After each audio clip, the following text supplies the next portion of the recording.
It was the perfect Southern love story, until it wasn't. Robert and Lindsay Shiver met in college at Auburn University. He was a football player, she was a cheerleader, and their life seemed like a dream. They married in 2010, had 3 children, and settled into a luxurious lifestyle in Georgia, complete with a multi-million-dollar home and a vacation house in the Bahamas. But by 2023, that picture-perfect life had shattered. Robert filed for divorce in April of that year, citing Lindsay's multiple affairs. One of them was with 29-year-old Bahamian bartender Terrence Adrian Bethel, a man Lindsay had met at a bar near their vacation home. What started as an extramarital affair soon spiraled into something much darker, a conspiracy to kill her husband. On July 21, 2023, Bahamian police were investigating an unrelated break-in when they searched Bethel's phone. What they found was chilling. WhatsApp messages between Lindsay, Bethel, and another man, Farron Phalo Newbold, allegedly discussing the murder of Robert Shiver. Among those messages, Lindsay had sent a picture of Robert and a text that read, "Kill him."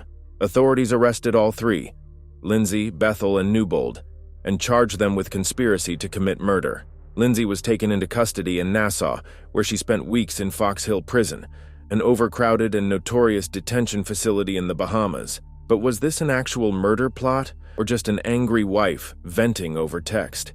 Bethel later claimed the message was taken out of context. He insisted Lindsay had sent it in frustration after believing Robert had left their children unsupervised. She was just mad, he said. Nobody wanted him dead. Lindsay's defense argued that the messages were not a serious murder plot, but rather a bitter, soon-to-be ex-wife blowing off steam.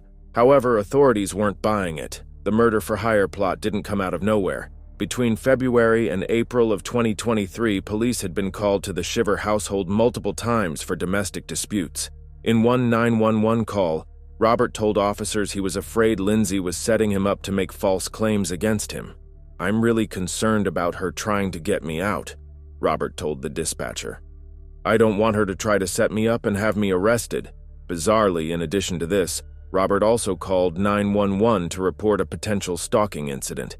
He claimed he and his parents had received images of Lindsay out and about, but was Lindsay really being stalked? Or was this the perfect red herring to make it seem like someone was coming after her and Robert? After this, tensions escalated. On July 16, 2023, Lindsay tried to board a private jet with Robert and their children for a family trip to the Bahamas. Robert refused to let her come, suspecting she only wanted to meet up with Bethel. That same day, Lindsay allegedly texted Bethel and Newbold about the murder plot. The evidence was damning. Bahamian police also claimed Lindsay had confessed to discussing the idea of killing Robert. However, she later insisted she never meant it seriously. After her arrest, Lindsay spent 2 weeks in Fox Hill Prison before being granted bail. She was released on a $100,000 bond under strict conditions.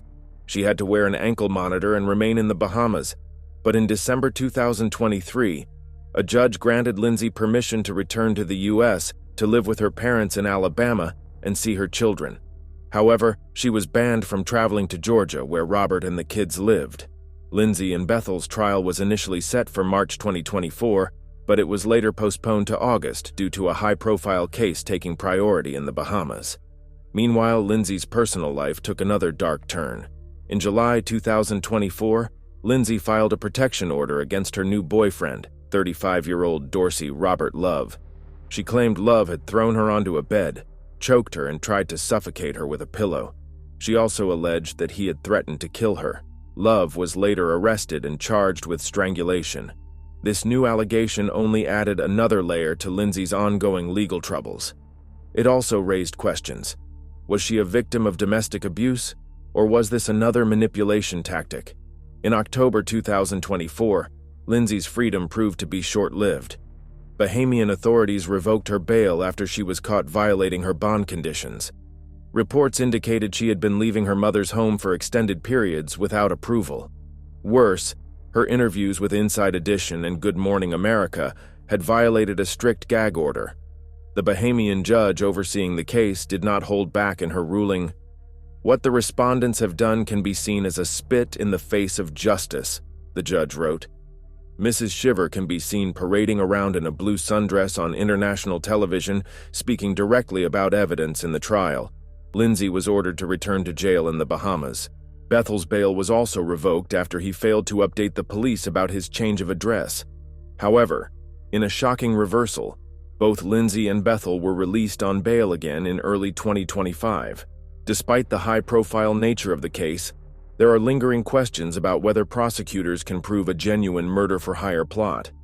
Legal experts have pointed out that while Lindsay's "kill him" message is incriminating, conspiracy charges typically require clear action beyond just words. Did they actually plan to pay Newbold? Was there a weapon?